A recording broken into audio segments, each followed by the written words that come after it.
நிச்சயமா சார், நீங்கள் கூறியது போல விருந்தோம்பல் என்ற வார்த்தைக்கு மிக சரியான ஒரு மாமனிதர் விஜயகாந்த் என்றால் அது மாற்று கருத்தல்ல. அரசியலில் மிகப்பெரிய தலைவர், சினிமாவில் மிகப்பெரிய கதாநாயகன், அதையெல்லாம் தாண்டி ஒரு மனிதமிக்க ஒரு மாமனிதர் விஜயகாந்த் என்று நீங்கள் உங்களுடைய கருத்துக்களை பகிர்ந்து கொண்டீங்க. நன்றி. விஜயகாந்துடைய உடல் நாளை நல்லடக்கம் செய்யப்படும் என்று அறிவிக்கப்பட்டிருக்கிறது.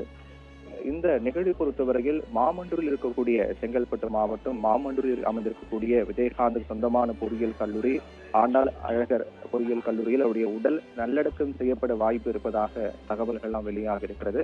அங்கு அவருடைய உடல் நல்லடக்கம் செய்யப்படுவதற்கான ஏற்பாடுகள் எல்லாம் தொடங்க இருப்பதாக தெரிவிக்கப்பட்டது. இந்நிலையில் நாளை அவருடைய உடல் நல்லடக்கம் செய்யப்பட்டிருக்கிறது.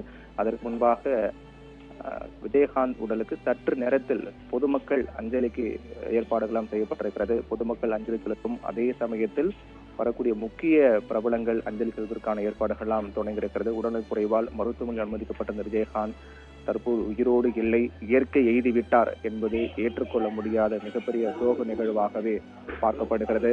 ஒட்டுமொத்தமாக தேமுதிக கட்சி கொடி அரை கம்பத்தில் பறக்க விடப்பட்டிருக்கிறது. அவருடைய இல்லம் அமைந்திருக்கக்கூடிய சாலி கிராமம் நோக்கி சாறை சாறையாக மக்கள் வர தொடங்கியிருக்கிறார்கள். தற்போது இந்த நிலையில் நம்மோடு இருந்திருக்கிறார் திரு SP சேகர் அவர்கள். சார் வணக்கம். சினிமா துறையில எல்லாராலும் போற்றப்படக்கூடிய ஒரு நபர். ஏன்னா சினிமா துறையில சில பேருக்கு பிடிக்கும் பிடிக்காத எல்லாம் தாண்டி ஒவ்வொரு நடிகருக்கும் ஒவ்வொரு நடிகரும் கொண்டாடக்கூடிய ஒரு தலைவர் என்றால் அது விஜயகாந்த் என்று பல தகவல்கள் மூலமாக நம்ம கேள்விப்பட்டிருக்கோம். உங்களுடைய அனுபவங்கள் என்ன சார்? எனக்கு கிட்டத்தட்ட 40 வருஷத்துக்கு மேல நல்ல ஃப்ரெண்டு. எப்பவுமே சேகர் சார் அப்படின்னு தான் கூப்பிடுவாரு. ஒரு விஜயகாந்த் கமலஹாசனும் ரஜினிகாந்தும் வந்த காலகட்டத்தில் விஜயகாந்தும் அந்த அளவுக்கு வந்து அதை எத்தனையும் 100 days சில்வர் ஜூப்ளி படங்கள் கொடுத்தவர். எல்லாவற்றையும் விட ஒரு மிக நல்ல மனிதர்.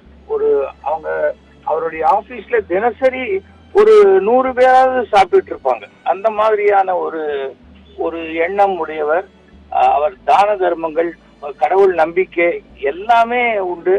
ஒரு நடிகர் சங்க தலைவராக இருந்த போது அப்போதுதான் அந்த நடிகர் சங்க கடன் அடைக்கப்பட்டது. விஜயகாந்த் தலைமையில் நடிகர் சங்கத்துல அப்பதான் நடிகர் சங்கத்தினுடைய கடன் அடைத்து அந்த கடனே இல்லாமல் இருக்கக்கூடிய நடிகர் சங்கமாக விளங்கியது விஜயகாந்த் தலைமையில தான். கேப்டன் எல்லாரும் அவரை அவ்வளவு அன்பாக அழைப்பார்கள்.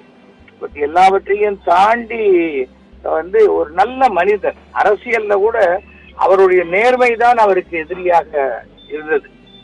அது என்ன நினைக்கிறாரோ, என்ன சொல்லணும்னு நினைக்கிறாரோ அதை சொல்லுவார். மறைச்சு பேசுற விஷயம்லாம் கிடையாது. அந்த மாதிரி இருக்கிறதுனாலயே அவருக்கு அரசியல் சரியா வரல, அவ்வளவுதான். ஆனா அரசியல்ல இவரு சரியா வராது. அரசியலுக்கு தான் இழப்பே தவிர விஜயகாந்துக்கு இழப்பு கிடையாது. பட் ரொம்ப உடல் ரீதியாக ரொம்ப கஷ்டப்பட்டுட்டார். அந்த இதுல வந்து இந்த விடுதலை வந்து அவருடைய ஆத்மாவுக்கு ஒரு நல்ல விஷயம்தான். இன்னொரு 20 வருஷம் இருந்தா கூட நல்லா இருந்திருக்கும். ஆனால் ஆக்டிவாக இல்லாத ஒரு சூழல்ல ஒருத்தருடைய ரொம்ப பார்க்க சங்கடமா இருக்கும். ஒவ்வொருத்தரையும் அவரை விஜயகாந்தை பொது வெளியில நம்ம பார்க்கும்பொழுது ஐயோ என்னடா எப்படி இருந்த மனுஷன் இப்படி ஆயிட்டாரு அப்படின்னு தோணும். பட் அவர் செய்த தான தர்மங்களும் அவருடைய நல்ல குணங்களும் தான் அவரை இதுவரைக்கும் அவருடைய வாழ்க்கை இன்னைக்கும் விஜயகாந்த் சினிமா உலகம் இருக்கிற வரைக்கும் விஜயகாந்த் வாழ்ந்து கொண்டுதான் இருப்பார். டெலிவிஷன் இருக்கிற வரைக்கும் வாழ்ந்து கொண்டுதான் இருப்பார். அதனால ஒரு சாதாரண ஒரு மனிதன் அல்ல, மிகப்பெரிய இழப்பு. ஒரு நல்ல நண்பன் இழந்த சோகம் தான் இருக்கிறது. நிச்சயமா சார், உங்களுக்கு ரொம்ப பழக்கமானவர், உங்களுடைய நல்ல நண்பன். நீங்கள் கூறியது போல சினிமாவில் அவருடைய நேர்மைதான் அவருக்கு மிகப்பெரிய பின்னடைவு கொடுத்தது என்று சொன்னீங்க. உங்களுடைய இணைப்பில் வந்ததுக்கு நன்றி சார்.